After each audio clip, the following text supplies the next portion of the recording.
জাসপ্রীত বুমরা আইপিএলে কবে কামব্যাক করবে, এটা নিয়ে সবার মনেই প্রশ্ন সৃষ্টি হয়েছে। তবে তার আগে বলে দিই, বুমরা লাস্ট বিজিতে ম্যাচ খেলেছিল এবং চ্যাম্পিয়ন ট্রফির মতো গুরুত্বপূর্ণ টুর্নামেন্টও মিস করেছে তার চোটের জন্য। এমনকি আইপিএল শুরুর প্রথম দিকে জানা গিয়েছিল বুমরা মার্চ মাসের ম্যাচগুলো মিস করবে এবং এপ্রিলের ফার্স্ট সপ্তাহ থেকে সে টিমে কামব্যাক করবে।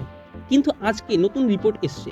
রিপোর্টে বলা হয়েছে বুমরার কামব্যাক করতে এখনো দিন 15 টাইম লাগবে, অর্থাৎ এপ্রিল মাসের 15 থেকে 20 তারিখের মধ্যে বুমরা দলে ফিরতে পারে। তবে এই নিয়ে এখনো কিন্তু সম্পূর্ণভাবে নিশ্চয়তা দেয়নি।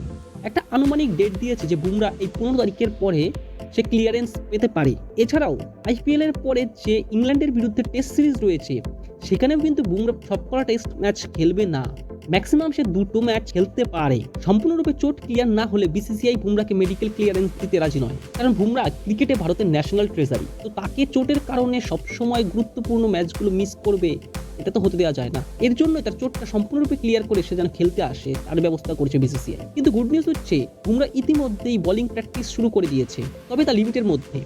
অত্যাধিক মাত্রায় এখনো প্র্যাকটিস করছে না, কারণ তার সেরে যাওয়া চোটের জায়গায় যদি আবার ব্যথা লাগে, তার জন্যই বিসিসিআই খুব কন্ট্রোলের সাথে বুমরাকে দেখছে।